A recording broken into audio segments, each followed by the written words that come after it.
God's chosen ones, 8 signs you're a woman God has set apart for a higher purpose. Have you ever asked yourself, why does life feel heavier for me than it does for everyone else?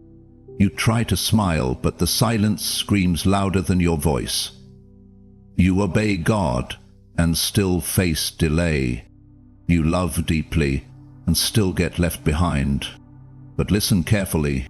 That ache in your spirit, that sense of being different since childhood, that's not a flaw. It's a mark, a sign that you're not cursed. You're called, and everything that tried to break you was actually heaven building you. If you are God's chosen one, this message was written in heaven with your name on it. There was always something about her. Even as a child, she never quite belonged. While other girls played dress-up and laughed in cliques, she sat quietly under the oak tree, writing prayers no one had taught her how to pray. She didn't have the words for it then, but she felt it. A divine ache, a holy tension. Something about life just felt heavier.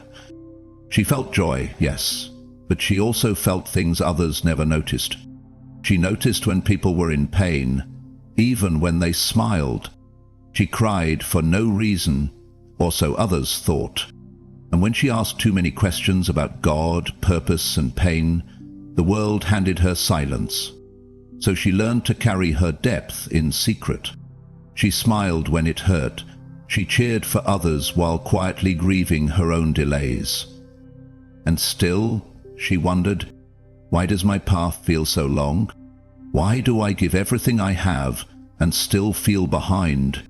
But what she didn't yet know is that what felt like rejection was actually preservation.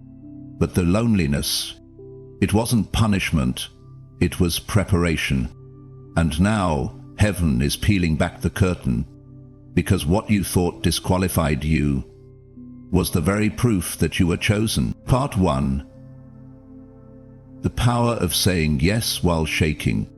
She sat in the third pew from the front, hands trembling, Bible open but unread. The words blurred through tears she didn't expect to cry. 37. That's what the calendar said. Old enough to know who she was, young enough to wonder if she still had time. The life she built wasn't broken, but it wasn't alive either. A job, a small circle of friends, a clean apartment, a quiet kind of existence. And yet, her soul stirred like something sacred was missing. Like God was near, but saying nothing. She had tried to shake the feeling, to silence the ache, but it followed her. Into board meetings, into coffee dates, even into worship. So now she whispered what had been haunting her heart. God, I don't think I'm enough for what you're asking. She expected silence, or maybe nothing at all. But instead, her eyes fell on a verse she hadn't planned to read. The Lord does not look at what people look at. People look at the outward appearance, but the Lord looks at the heart. And in that moment something cracked open. She had been waiting to feel confident, polished, ready.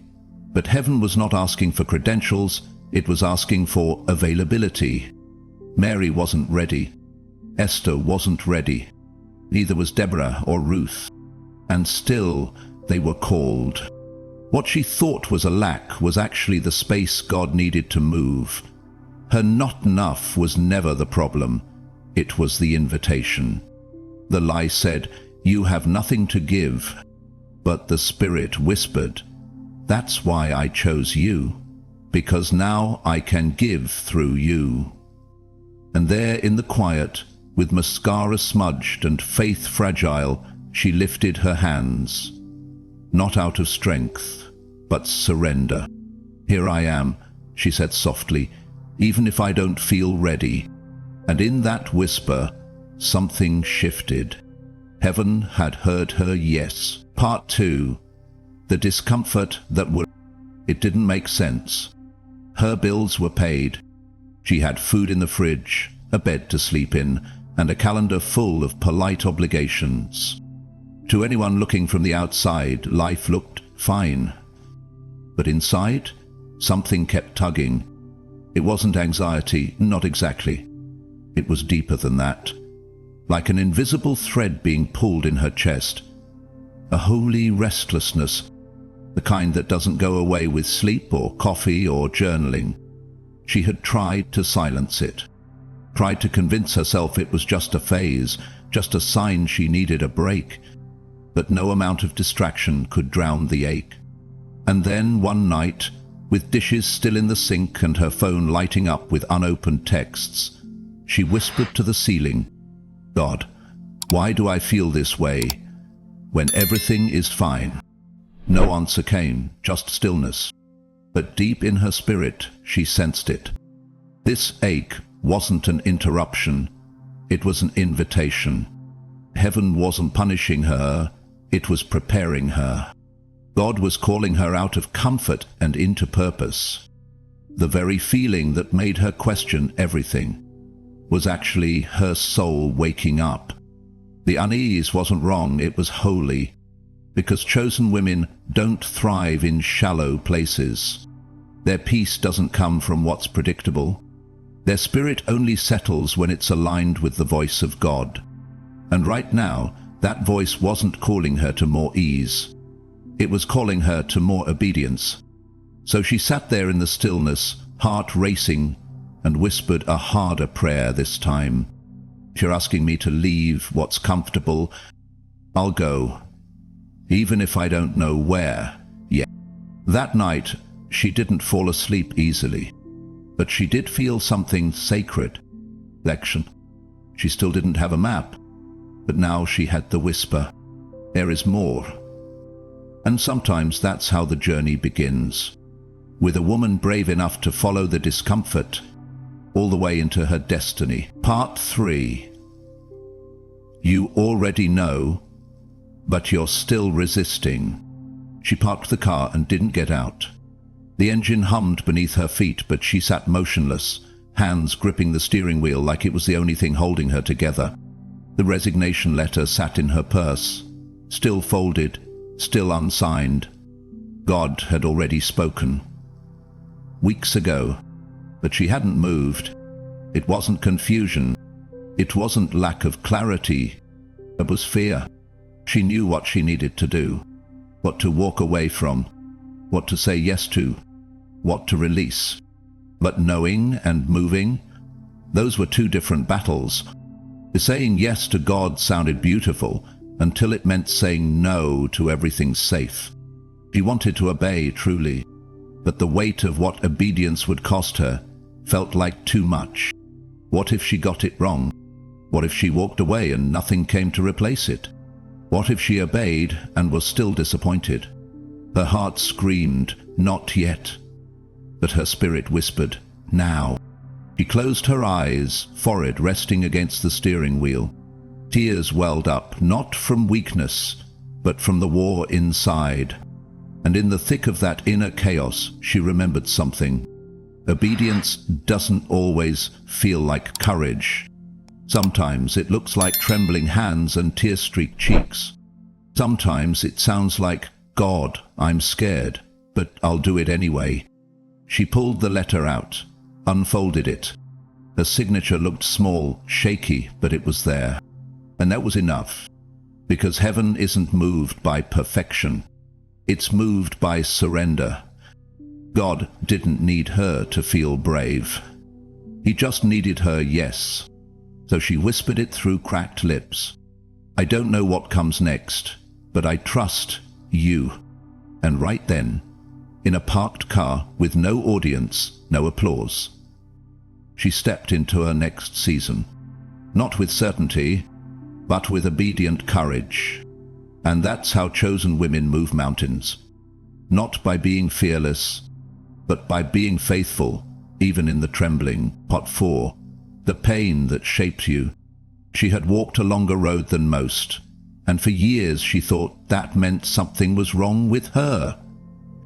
Others seemed to glide, from graduation to career, from romance to marriage, from one open door to another. But her story didn't unfold like that. Her doors didn't open with ease. Her dreams came slow, if they came at all. She'd start over more times than she cared to admit.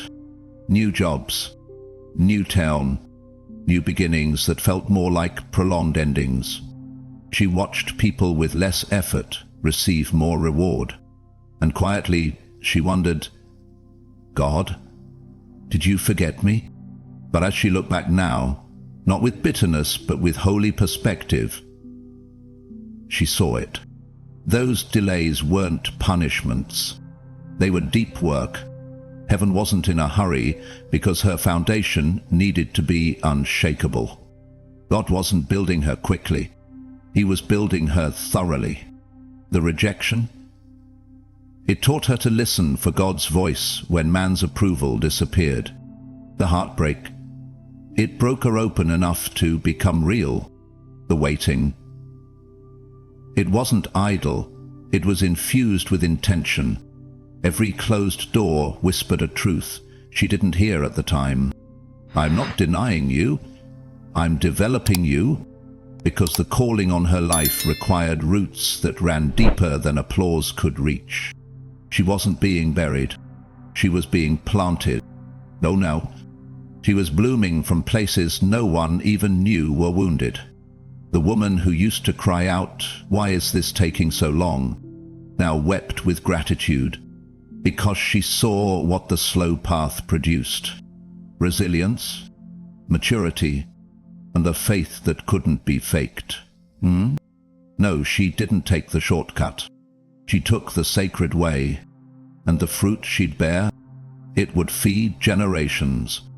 Not because she rushed, but because she remained. Part 5. The love that wouldn't die. She should have stopped loving by now.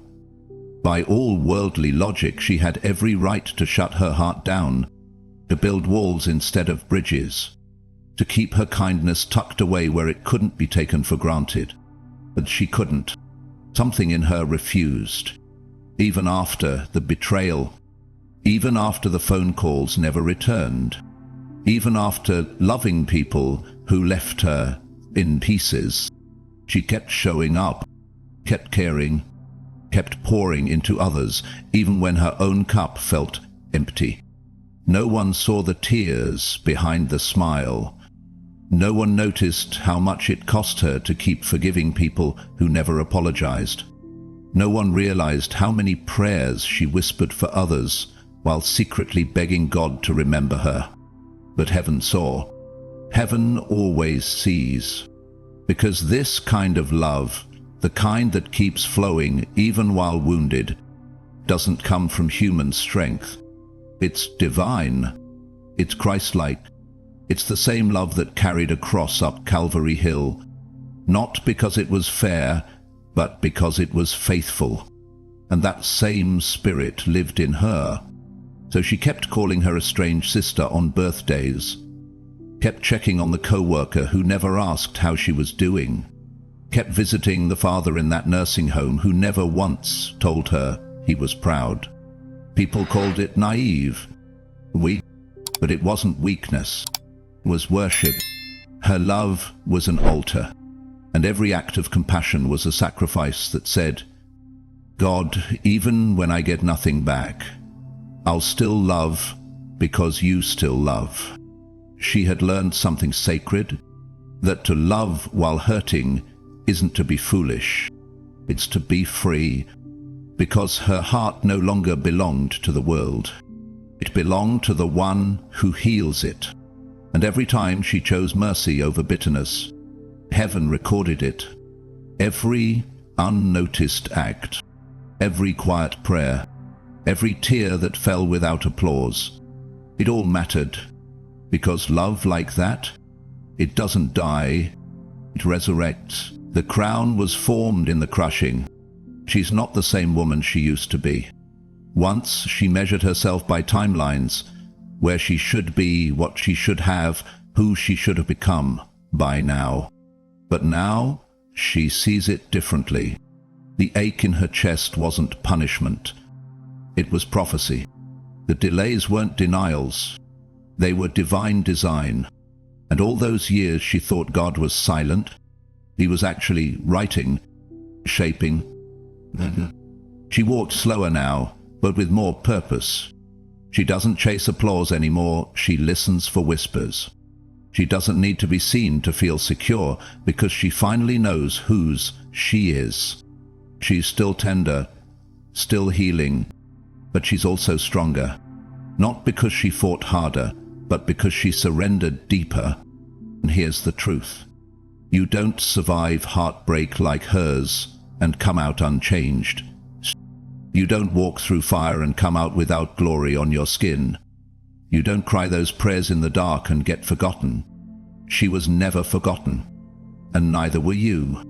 If you've felt the tug, the restlessness, the divine ache, if you've looked around and wondered why your path felt lonelier, slower, harder, this is why. Because crowns aren't made on mountaintops. They're formed in crushing, and the oil only flows from broken things. So if you're reading this and your spirit is still standing, even after everything, then listen. You're not behind. You're becoming. If this story stirred something sacred in you, if you've ever whispered, God, I want to believe again, drop this in the comments. I'm chosen, and I'm ready to rise. Your words may be the confirmation another woman is praying for right now.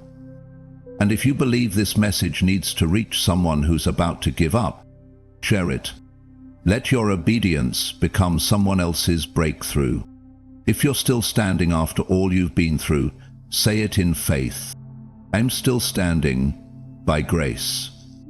Because you are, and heaven is still writing the next chapter with your name on it.